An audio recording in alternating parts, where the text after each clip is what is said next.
Thank you. So we'll get started. There will be probably some more folks joining us, but we will get going. I'd like to welcome you to our webinar from Advocacy-Canada, and this space belongs to you. My name is Wilbur Turner, and I'm the chair of Advocacy-Canada board. We are an organization that amplifies and unites queer voices on matters of advocacy. I would like to acknowledge that I am on the unceded land of the Seal people and the Okanagan Nation, and that the work that I do, I hope to reflect the effects of colonization and that ongoing impacts of that on Indigenous people. I would also like to acknowledge our sponsors this evening that helped to make this possible. This event is sponsored by Sarah Suckley Real Estate, Royal LePage Real Estate, and Aura Wealth Management, Raymond James. So very much appreciation to those folks for sponsoring this event. And now I'd like to introduce Megan, who is the founder of This Space Belongs to You and is a counselor. And I'm really excited to have you with us tonight, Megan, and share some great information on mental health resilience. Thank you so much, Wilbur, for that introduction. Can you see my screen all right? I haven't seen the screen yet. It says you're sharing, but I don't see it yet. Okay, give me 1 second. There we go. Okay, you can see the main one? Okay. Yes. And just to let folks know, we will have, we'll try to have some time at the end for a Q&A. You're free to come off of mic and ask questions or pop them into the chat. Mm-hmm. And I think throughout this kind of little workshop webinar, I would love if anybody had any questions, comments. Please say what you're feeling. Please ask questions. I hope that this can be a safe space for us all today. So please unmute your mic whenever you feel like it. Okay. So thanks, Wilbur, for doing a land acknowledgement. I also wanted to acknowledge that today's talk is about, as we've mentioned, queer resiliency. And I want to make acknowledgement to a lot of Indigenous communities who have a long and rich history of gender fluidity, of embracing gender diversity. And I think that we as queer people, you know, have come after a lot of Indigenous people who have come before us and who continue to exist alongside us. So I want to acknowledge that as we talk a lot today about queerness and what it means to be a queer person and everything queer in terms of resiliency in our own mental health. We have some people joining. So as Wilbur said, my name is Megan Duckett. I use she, her pronouns, and I am the founder and one of the counselors of This Space Belongs to You. So for those of you who don't know or have not looked us up before, we're kind of a new service. So we are a queer and IBPOC mental health service within this area, and we serve and support individuals that are 12 to 24 years old. So right now we're providing free one-to-one mental health counseling for young people aged 12 to 24. We're operating some group programming. So we just finished actually one of our queer wellness groups for young people. And we're operating gender affirming wear for individuals to access that is free as well. So again, a new service and really trying to serve a community of people that often go underserved in a lot of kind of mainstream social services. And we're hoping to create safe spaces for them as well. A big statement that we kind of live by in the foundation when creating this space was for 2S LGBTQA and IBPOC by queer and IBPOC people, meaning that all of the staff and all of the counselors identify as queer or IBPOC. We think it's super important that the young people are represented in the counselors that they're seeing. Sometimes that doesn't always happen. You know, and as queer people and as queer people of color, often we have a lot of intersections and we're complex human beings with rich and hard histories. So we want to make sure that, there's kind of this understanding and the young people can see themselves in their counselors. Admitting some people, sorry. This is a rough agenda of today. So we're kind of going to go through some of these topics. And again, I encourage and welcome any conversations or questions throughout this. So kind of the layout of the next hour is to talk a little bit about queer people and mental health disparities. I think that's important to kind of identify. Section 2, we'll talk a little bit about essentially the survivorhood of what we're surviving historically and currently as queer people specifically with the current climate of the world, historically and currently.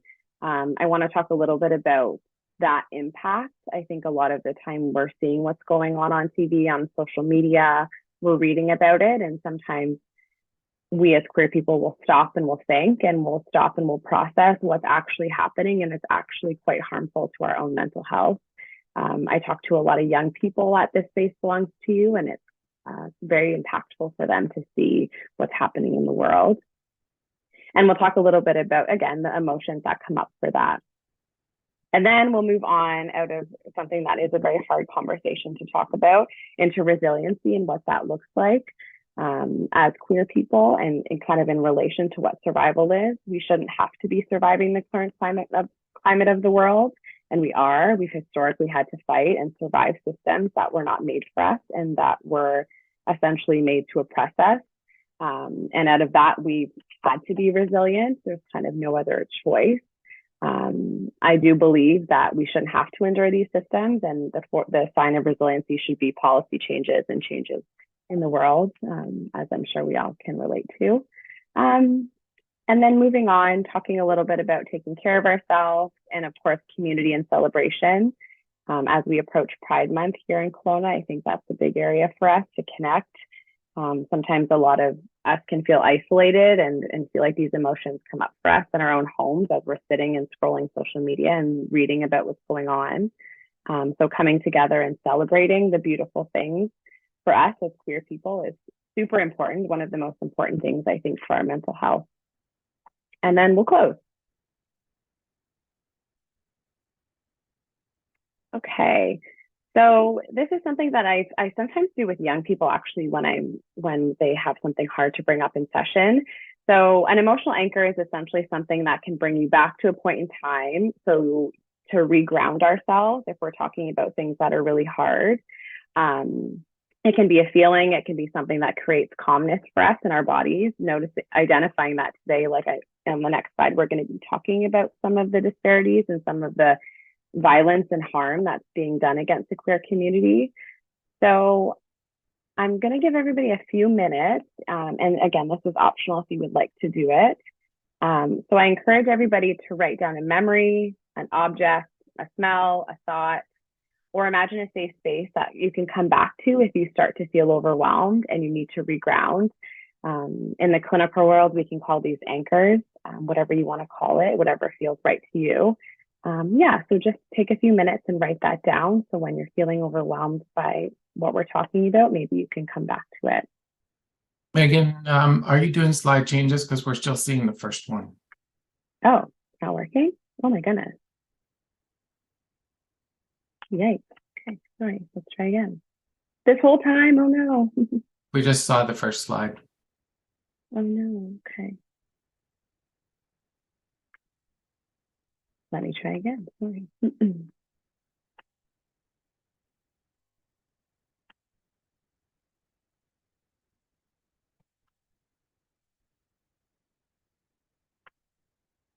That is very frustrating. I apologize. I don't know why the slide's not changing. I'm gonna update or refresh my computer. Try this again.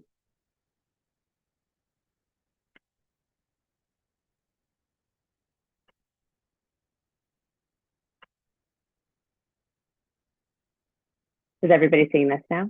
Yeah, they're changing now. Oh no, okay. This is what I was talking about. I apologize that you were staring at the first screen, but I just talked about the agenda. All right, so this is what I was talking about. So if everybody could take a moment or two and write down again one of the things that I've identified below, and if you need to come back to it, you can kind of remind yourself. You can put it on a little sticky note, a piece of paper, a phone, or you can just remember it in your mind.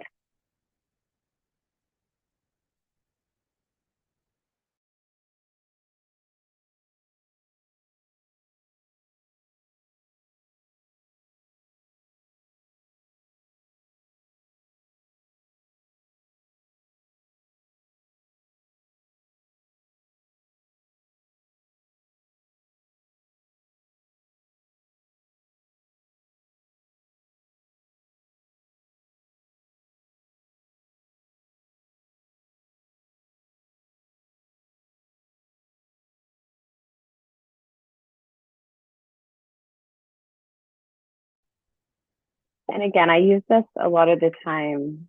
I think it's a good practice sometimes, even in my own life, that I sometimes use when the world is overwhelming, or when I feel like I'm experiencing any type of harm or hate towards myself. Sometimes I can remind myself of a memory, and it kind of brings my body back. It brings my nervous system back, even if it's just for a moment. I think as queer people, sometimes we might feel unsafe in certain situations, whether that be emotionally or physically. And sometimes having things like this to come back to can be helpful. Yeah, I recommend you try it. And if it doesn't work, that's also okay too.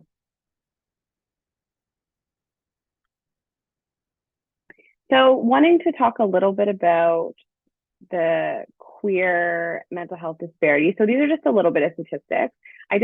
I like statistics, but then in another part of my brain, I don't like statistics. I kind of exist in this world of talking to people, and I don't always exist in the research world, but sometimes this is helpful. And I think a lot of this time, this kind of guides me personally and guides us as queer people of what's going on in the world. So a lot of you may know statistics such as this. So the first one talking about how queer people experience significant mental health disparities based off of social location.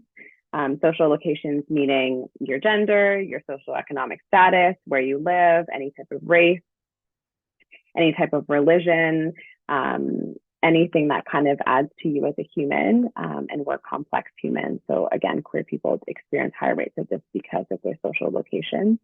The next one, queer people bear a disproportionate burden of mental health problems based off of these factors.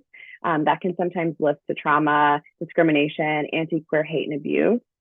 So this is a lot of what we see at this space. We see a lot of young people coming forth with experiencing trauma from systems, potentially from people that are hateful towards queer people, which kind of can impact their mental health. I think a lot of the time they're searching for support and they're searching for community, and we are as well as adults in the queer community. And again, I just want to identify that this is at no fault of our own. At no fault of our own does being queer equal having these things kind of impact us. It just sometimes can put us at greater risk of it because the system wasn't designed for queer people. We exist in a very heterosexual, hegemonic, cis world, and existing outside of what the binary is can be hard on us. Talked a little bit about this. So our young people, specifically non-binary and trans youth of color, are at higher risk for mental health, specifically depression and violence, suicide, substance use, and anxiety. We see this a lot with our young people. And as queer people, sometimes thinking back on when we were younger, maybe this would have impacted us based off of how we grew up, where we were living. So that's always something to keep in mind as well. We're seeing a lot of this on the news right now, specifically with what's happening in the States, which can be really scary. I think a lot of, specifically the young queer trans people that I see and that come seek support from this space are quite overwhelmed with these feelings. The feelings just feel so big for them. They feel like every part of their identity is being impacted and attacked. And we as queer people feel that constantly, which can be really hard on us. So for all of us, I encourage us to be as kind as we can to ourselves, because there is a time where the world is very against a lot of our existence. Talked a little bit about trans people in terms of social service and healthcare discrimination. So this can look like a lot of things. So when I think about this, I think about trans people accessing any type of hospital setting, any type of clinic, any type of organization that offers trans affirming care or HRT. A lot of them experience discrimination when entering these places. And I find that a lot of young trans people that I talk to talk about never going back. They'll talk about how maybe they go and they experience misgendering, lack of affirming identities, using names that they no longer use, which can be really impactful on them. And then that will deter them from going back to seek medical attention, because why would they go back? Because it doesn't feel like a safe space, and healthcare should be a safe space for all people. The Trevor Project talks a lot about youth suicide, specifically queer youth. So statistically, they've kind of done a lot of research on this, and one of their biggest stats are that queer youth are 4 times more likely to attempt suicide than other peers. Again, working with a lot of young, vibrant queer youth. A lot of them do struggle quite significantly and sometimes don't always have the resources, specifically in areas that aren't always affirming to the intersections of their identity, which can be really hard for them. There's some statistics as well that talks about how these young people, if they have one safe adult in their life, that reduces the risk of suicide or any type of hard mental health struggles by a significant amount. I think that's really important for teachers to hear, for anybody that works with young people, how impactful you are to them and how essentially supportive you can be for them. I talk a lot about this. I talk a lot about social services. Within the mental health field, a field that I work in, it's rooted in patriarchy, white supremacy, colonization, a lot of racism, and a lot of transphobia and homophobia, a lot of capitalism. And I, in the mental health field, worked on this foundation. So it's kind of working to undo a lot of harm that has been had or work forward from a lot of harm that has been had. For a lot of us as queer people, we might have experienced a lot of this in accessing any type of care, whether that be in the education system, the healthcare system, any type of recreation system, like I'm thinking like sports leagues or clubs. We can experience a lot of this. I'm not originally from this area. I'm from Ontario, so I'm from a little bit more of a diverse and inclusive area where I lived kind of outside of Toronto. So there's a lot of queer joy and safety and community there. So coming here was quite stark for me and my partner. And I saw kind of a lot of the white supremacy and the transphobia and the westernized approaches within the mental health field and within kind of the community field surface. And for us as queer people, we're kind of working in systems, again, that weren't made for us. So it's kind of figuring out how we can, kind of dismantle these systems, whatever that looks like, whatever your activism looks like, whatever your advocacy looks like. There's a place for all of us everywhere. Activism doesn't just mean that we're on the front lines of protests. It could mean there's a lot of places for us in different parts of different movements. And we've learned that from movements that have come before us and movements that are going to go on after us.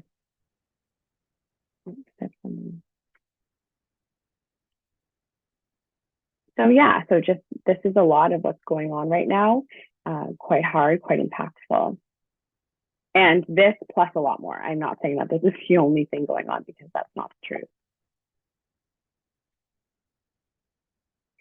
So the Health Equity Collaborative is a 5-year project that was done in 2019 in this area. And it kind of looked to identify barriers for queer people specifically in this area. And the survey I originally had read when I had moved here, and I was looking to be more involved in a community. And a big statement that this report said is that sexual and gender diverse communities in BC experience significant health disparities compared to the general population.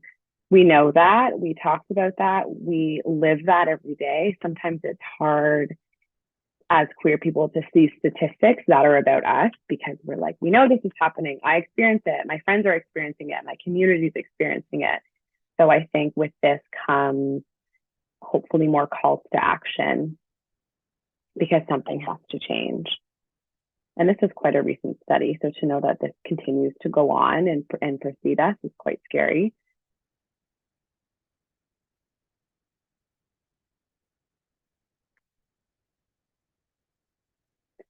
A little bit more. So this is a continuation of what we just talked about. So talking a lot about survival, and I talked a little bit about it in the beginning, it can be a really hard topic because again, we shouldn't have to be surviving.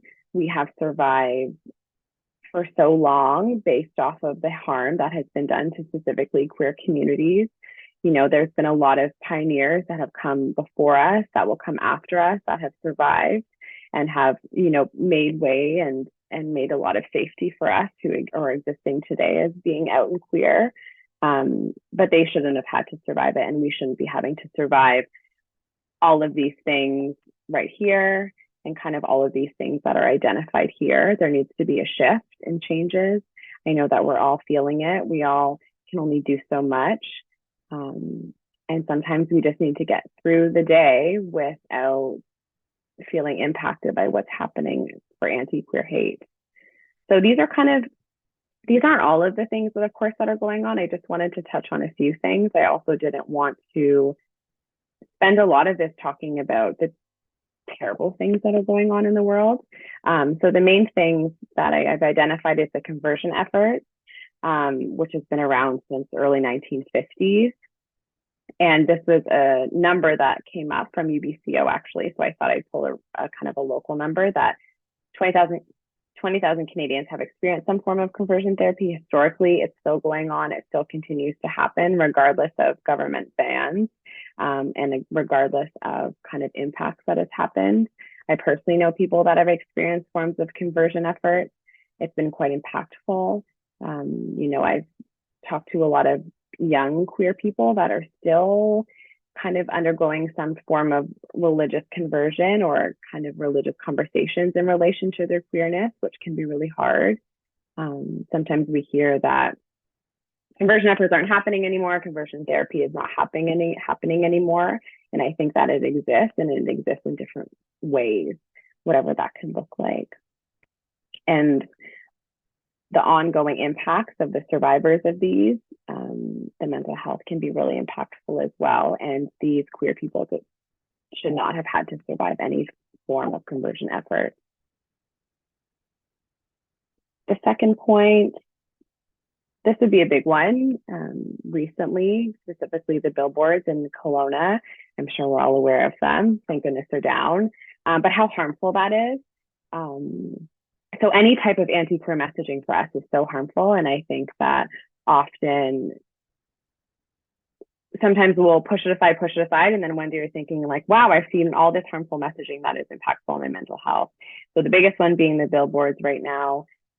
Really big one within this area is, I think, the lack of affirming bathrooms. That can be quite harmful. It is very harmful.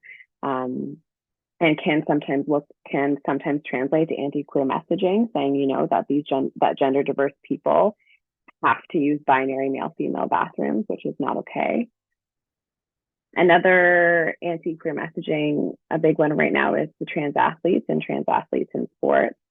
I talked to a few young trans athletes, and a few specifically talk about going to the Olympics and talk about playing high-level varsity sports, and often get worried and scared about what that looks like for them as a trans person.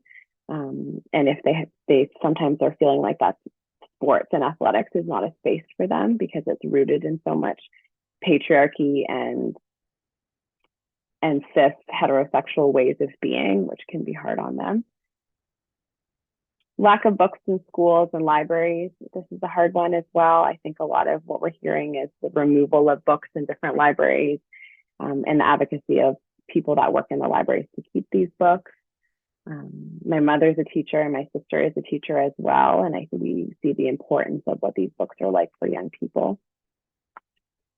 Another big one is the drag queen story time. So that's been all over. It's wiped across the world right now.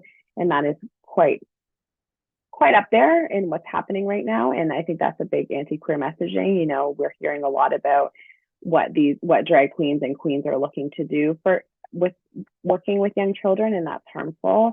Drag is such an art form. Drag is rooted in so much celebration and joy and liberation and creativity, and to have it be painted in a way that's so negative is so invalidating to so many people that practice the art of drag, and exist in such a vibrant and magical world.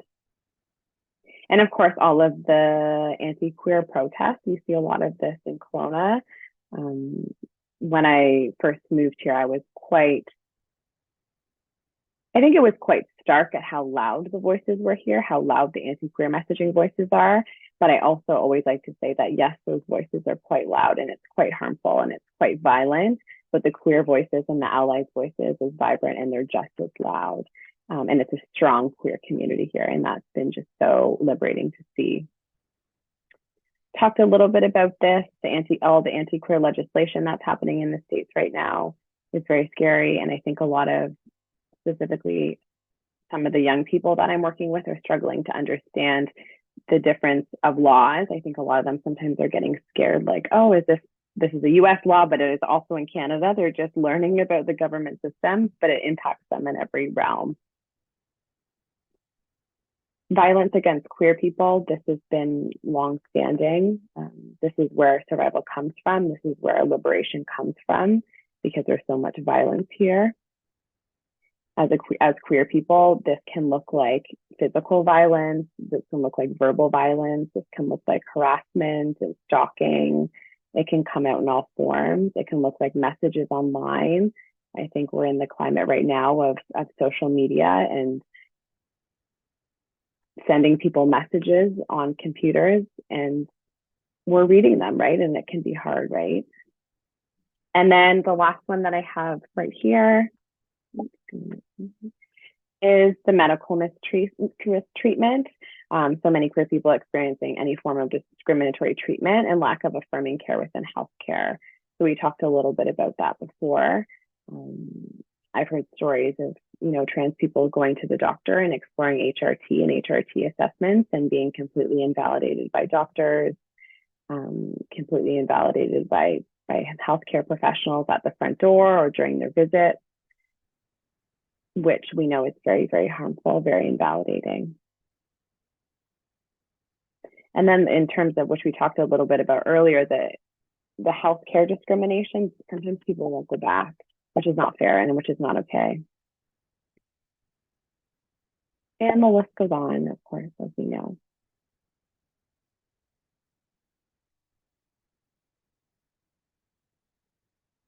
Any comments or anything from anybody? Anybody would like to share anything?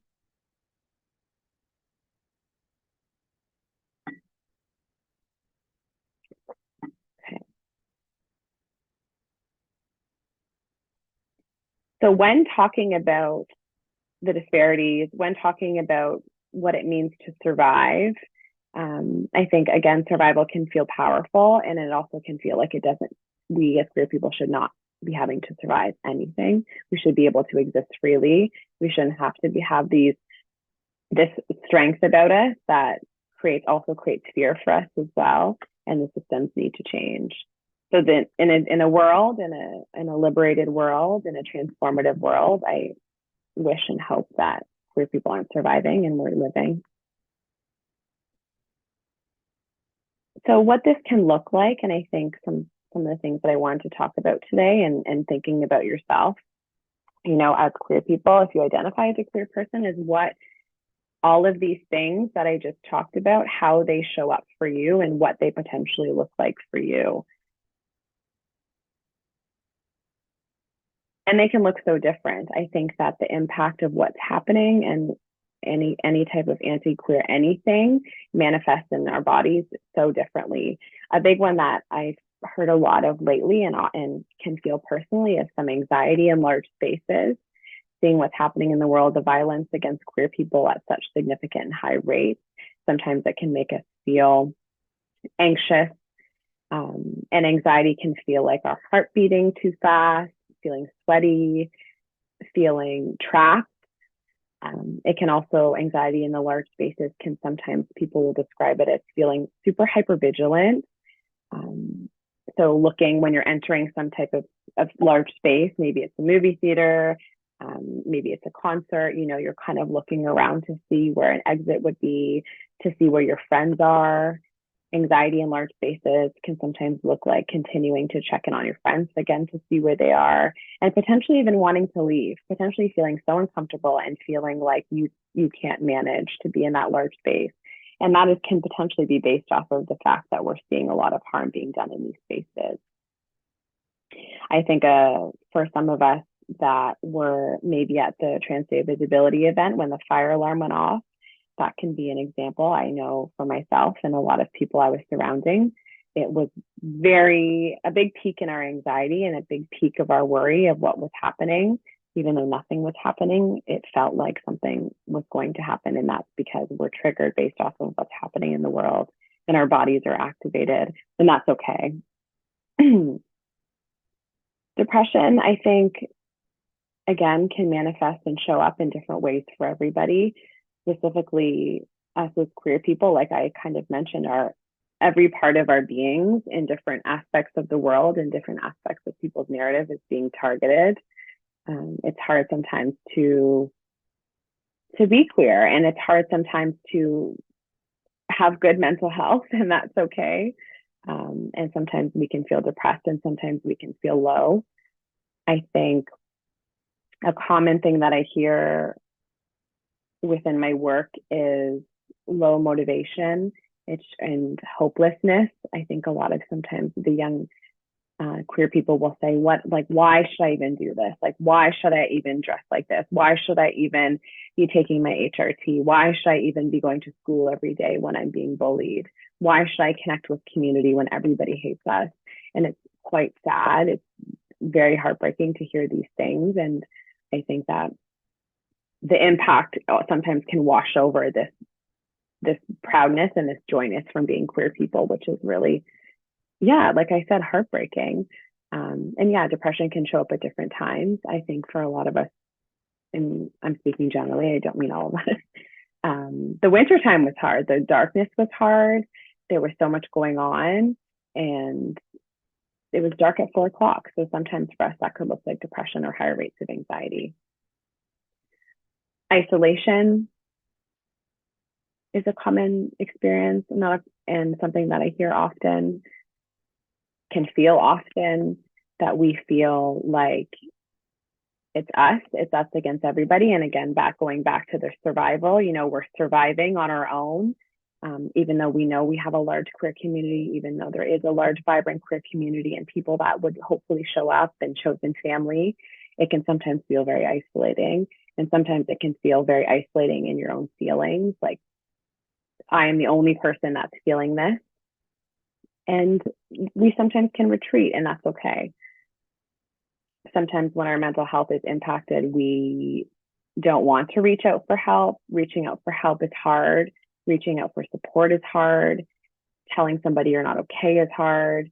And it just feels like you can't do it. So then we do nothing. Survival and the impact on our mental health can also look like a disconnection from the self and the world.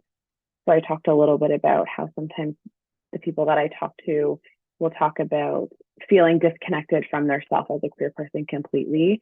And that could show up as self-hate or as internalized homophobia or transphobia, because the world is so terrible to queer people.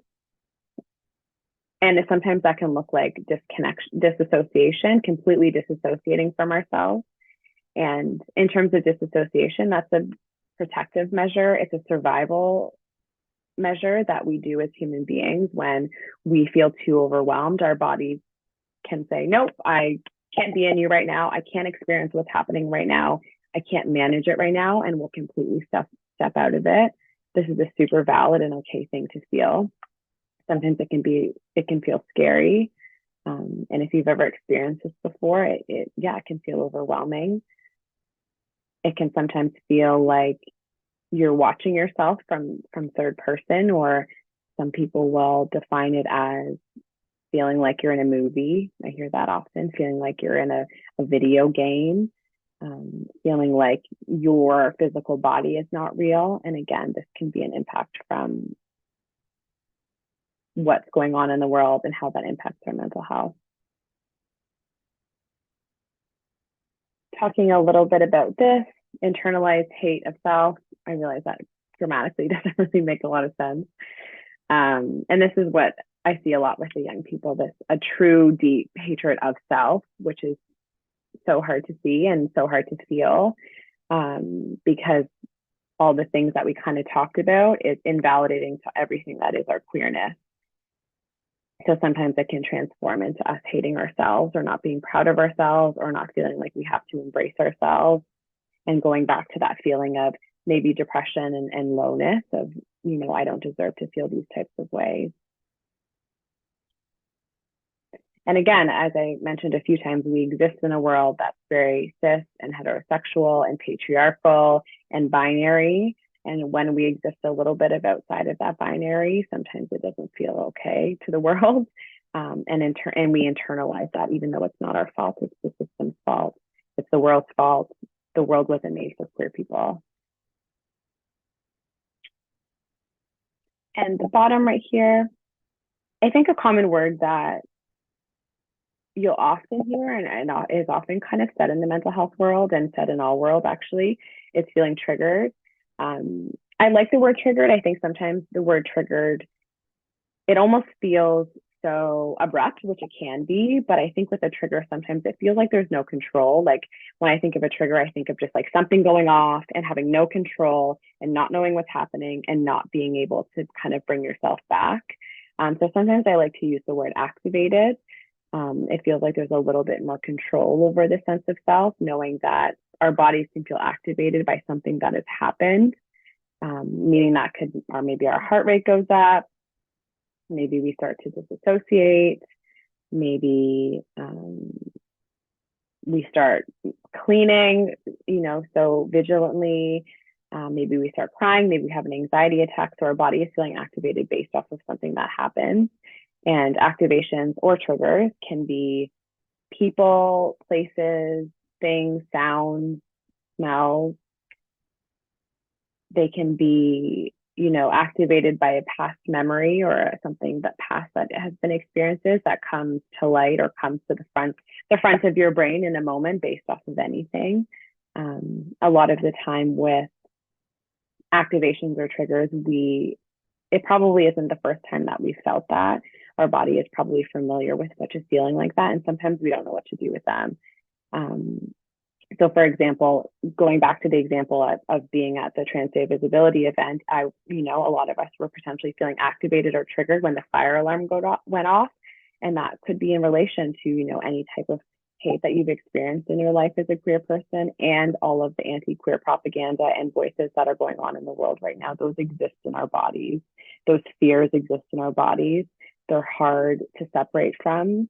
And when anything kind of happens, we're activated. I think too, sometimes for queer people, we are activated by the pain of other queer people. So when we hear people in our community are struggling, when we hear people in our community have had something happen for them, it activates us.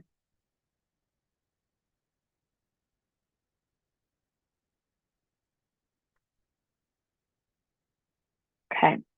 Another little activity if you would like. So I just talked about some really not fun things. Kind of wanted to bring light to what our mental health can look like. I think sometimes we don't want to kind of come head to head with things that are hard on us, because why would we? It's so much easier to put it under the rug or put it on the shelf and never have to deal with it. But the fact is that our mental health and things come up for us and they exist with us. And if we continue to kind of push them aside, they're going to come out in different ways. I sometimes call it leaking for young people, like you're a cup and the cup is becoming so full, it starts to leak, and maybe it starts to leak in other areas of your life, whether that be with your partners, at work, with your friends, in terms of your own mental health. Maybe that looks like your appetite, your sleeping, it can come out. So just right now, if everybody wanted to take a few moments, I think it's sometimes important to identify the feelings of what's coming up. So yeah, what kind of came up for you in that conversation? And I'll give you a few minutes or a minute or so.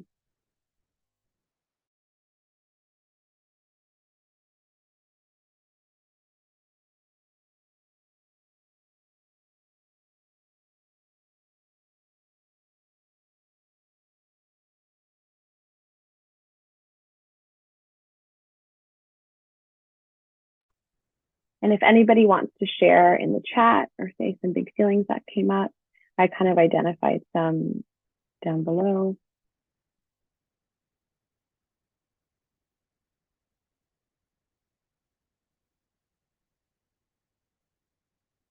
Sometimes one that I hear a lot for young people, and as a queer person myself, is the feeling of shame. And shame is, the feeling of like, I am a bad person and I am not okay and all of these things. So I encourage us as queer people to continue to break down those feelings of shame, because we're not the problem. We're radiant and we're magical and we're wonderful and there's nothing wrong with us.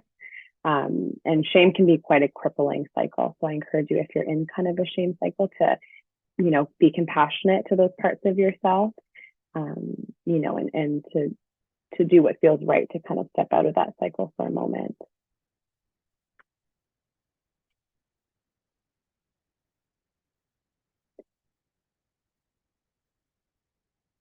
And yeah, like you're saying in the chat, grief is such a big thing. I think, the process of grief is so ever evolving, and it can come at such different times. Sometimes we'll wake up in the middle of the night and I'll be feeling grief about what's happening to human beings. And again, like you're saying too, Parker, in the chat, like as a non-binary person existing in a binary heterosexual cis straight world can feel so invalidating and overwhelming. And that sometimes can be, hard, and you forget the radiance of ourselves. And then with thinking about all those hard feelings, if you're feeling overwhelmed, if you're feeling grief and sadness, just to bring yourself back to that anchor that we had talked about in the beginning, that memory, the smell, the person.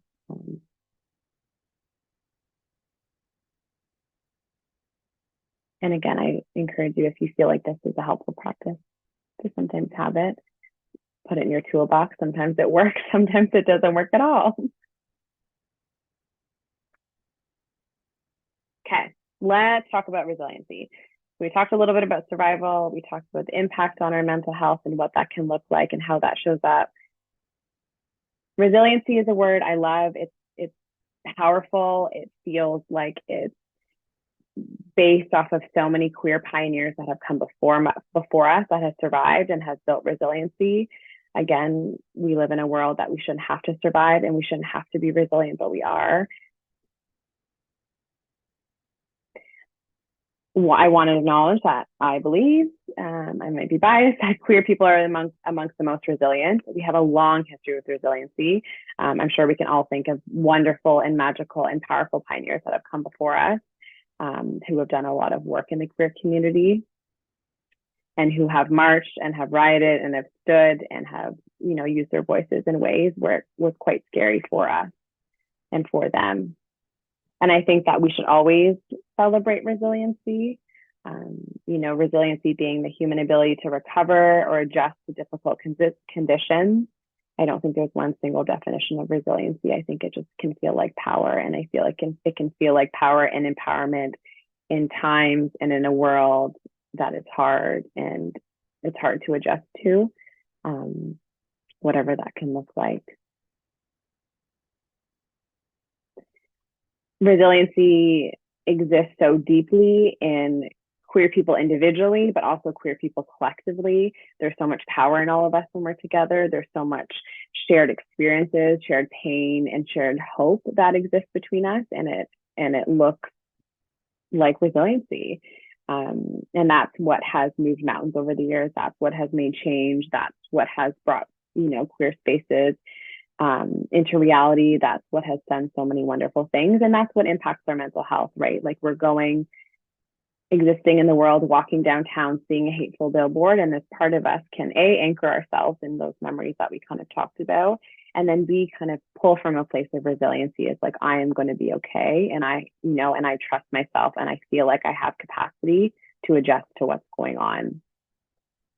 It feels like such a simple thing. Like I say it so simply and so binary, like we're just resilient and we just have to do this, but it's a really hard thing. And to get to be resilient, we go through things that are, pushing us down, and we go through that moment of survivorhood.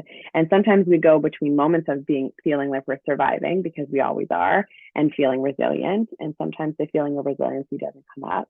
And sometimes it can bring community and other people to bring that out in us.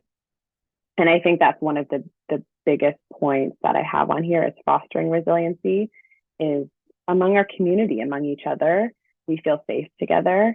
I'm sure we can all account to feeling a lot safer in queer spaces, whatever that looks like in shared community experiences. And if we're together, we can, adjust to these difficult conditions.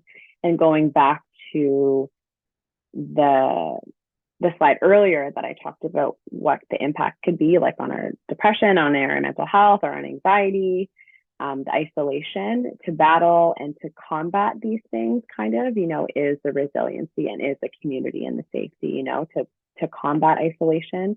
It's figuring out what feels safe for you in your community. Self-care, I like the word. I think sometimes it can be overused. I think sometimes it seems so simple and seems so binary.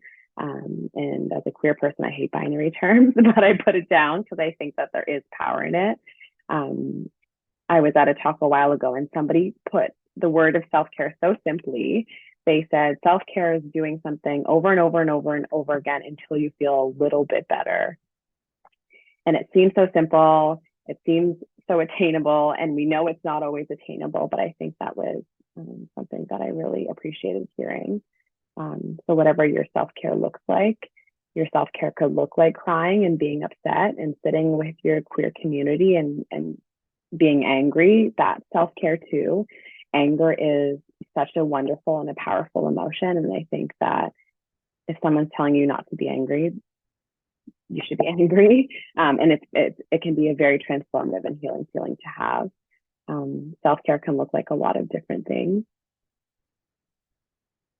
Self-care can also, in talking about what's going on in social media, because the two kind of relate a little bit, the protection of our energy. So I think I was talking to a young trans person, I think a week ago, and he was saying how overwhelmed he is on social media and how his algorithm on every single social media platform is everything anti-trans, and he's so overwhelmed and he's so low and really, really struggling. And we talked about how he can get some power back for himself and validate that, yes, this is all happening, and yes, this is so hard and your feelings are valid, but also how can you take a moment to protect your energy so then when you go see that again, you're feeling a little bit more equipped to be reading those things.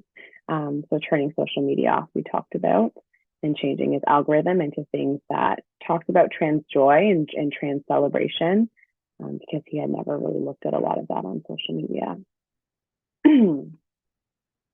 We talked about a little bit about the identification of triggers and activations. So we talked about, kind of what feelings can come up for us.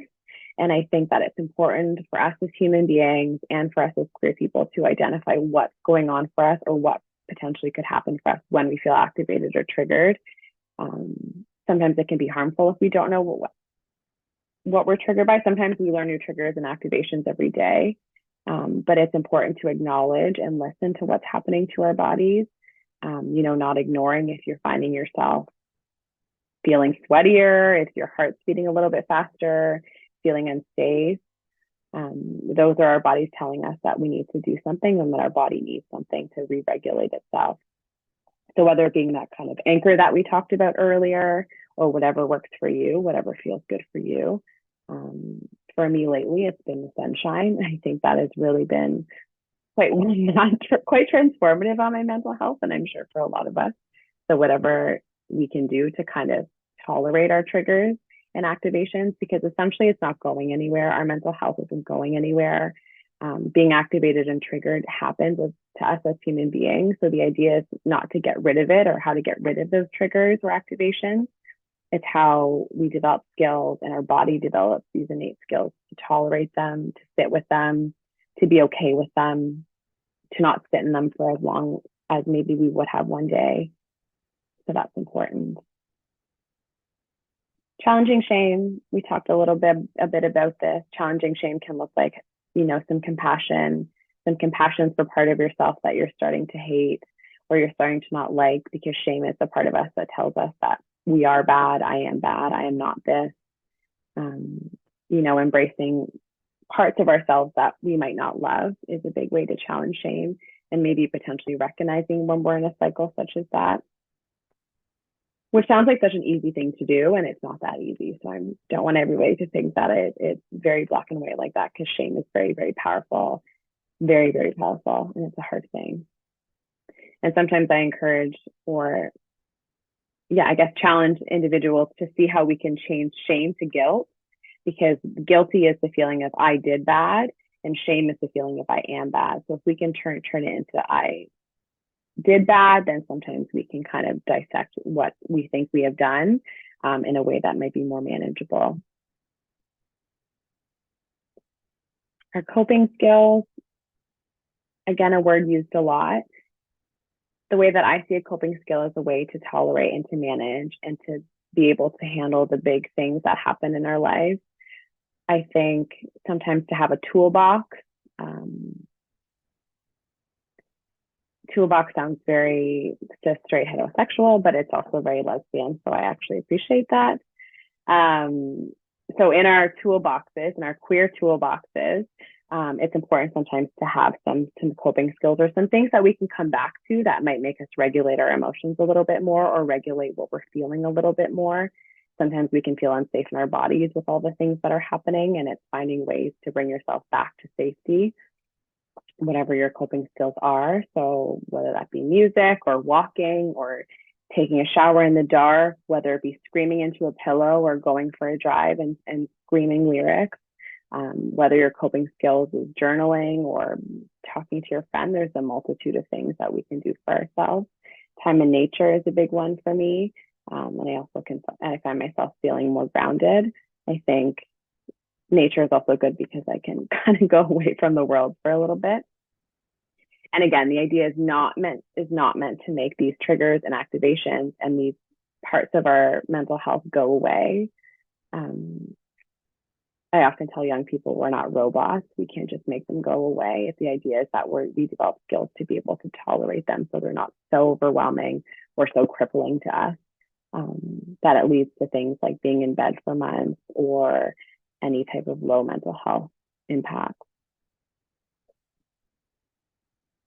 The number 7 on here, we talked a little bit about earlier when I talked about isolation.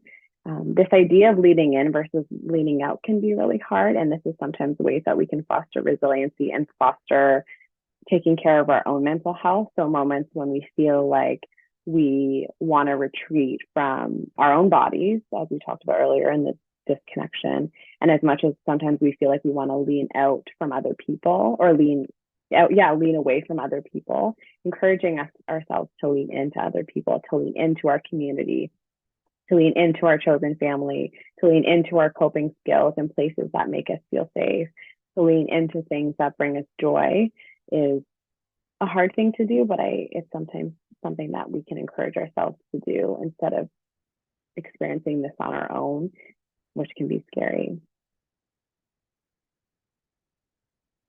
Cultivate resiliency and recognizing that our identities are valid and seeking community is important. Continuing to validate ourselves can also challenge shame. We as queer people are wonderful and we're radiant and we're magical. And seeking community and being around people that can validate this is very important. And setting boundaries with people or communities or areas or restaurants that aren't validating to you is important. Those boundaries are important and those boundaries are powerful. Number 9, self-talk, how we speak to ourselves is so important. The narrative that we have in our head about ourselves is so important. We all can have the narrative in our heads that are unkind and demeaning and just mean. We get enough of that from the world.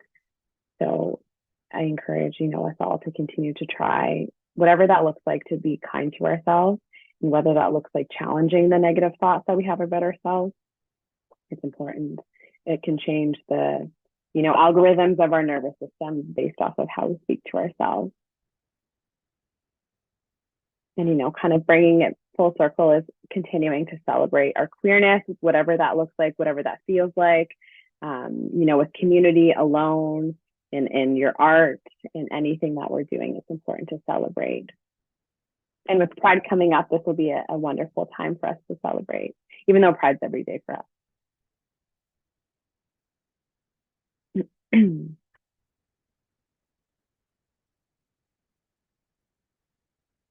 is a little quote that I put. Remember that building resiliency is a journey. It takes time and effort to develop these skills. Be patient with yourself and celebrate small successes along the way. And again, we're powerful because we've survived. We just shouldn't have to have survived. We shouldn't have to be surviving. And this is the world that we're in right now, but we're also resilient and we're magical. And I think the small successes along the way, whatever that looks like, is important. So whether that means you got out of bed and you went to go for a walk, that's amazing. Whether that means you set a boundary with a family member that is harmful to you and your queerness, that's amazing as well.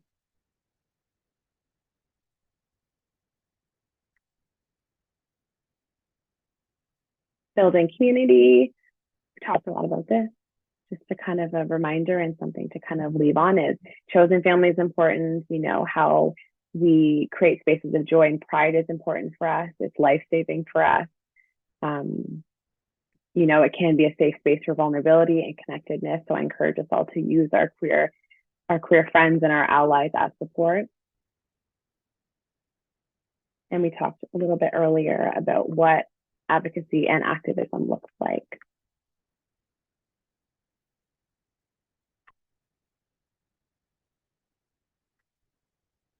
And continue to celebrate. It's almost Pride Month. And that is the end of what I have for this talk. I just want to thank everybody for coming today. I know that the topics are sometimes hard. I also want to really point out that the resiliency is important. It's wonderful. And I think that your mental health is important. And that's something to continue to acknowledge and to make light upon. Days are hard and that's okay. And continue to reach out to each other. This is my contact information. If anybody wants to send an email, is looking for any resources, mental health resources, I have lists of kind of queer mental health resources in this area and in BC for individuals, if that's what you're looking for. And I do have a PDF, sorry, that's what I can send everybody. And these are just some supports. These are queer specific crisis supports. If you're ever having a hard time, just want someone to talk to, they're all queer focused.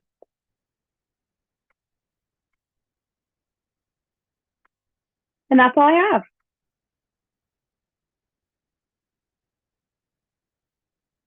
Thank you so much, Megan. We can take a few minutes. I know we're up to the 8 o'clock, but we do have a bit more time on Zoom, so we can take some questions if you folks have some questions. I've also popped a link in the chat for a feedback survey, because the feedback on this would be really great, because it helps us with future events and to know if this was helpful for you.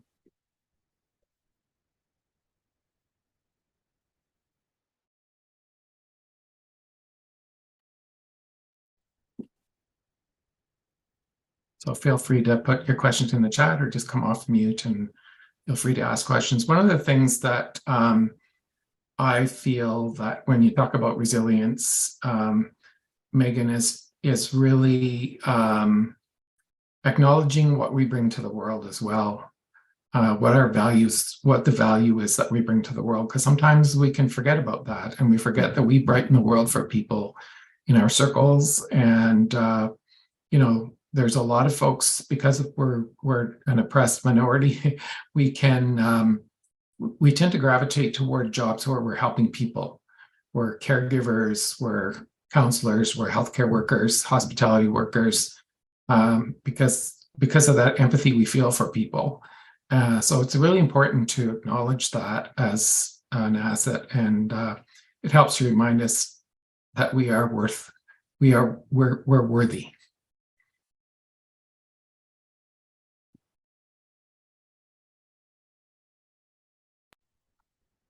I'm just reading the chat.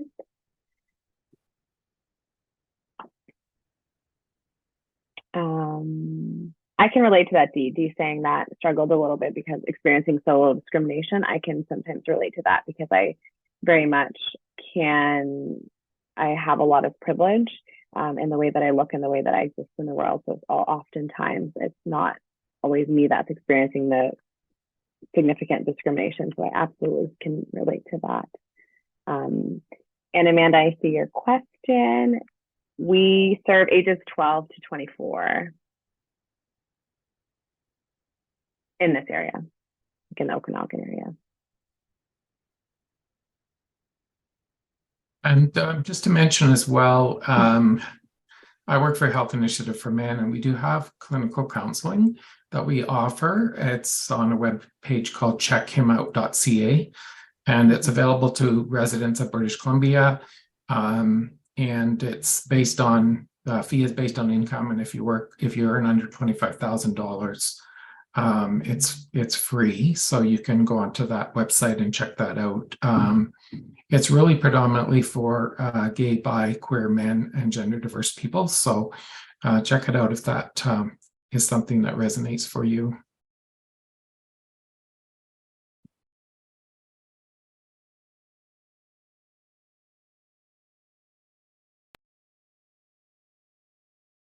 And if anybody, yeah, like I said, has any questions, anybody wants to chat further, yeah, please send me an email and I would love to chat further.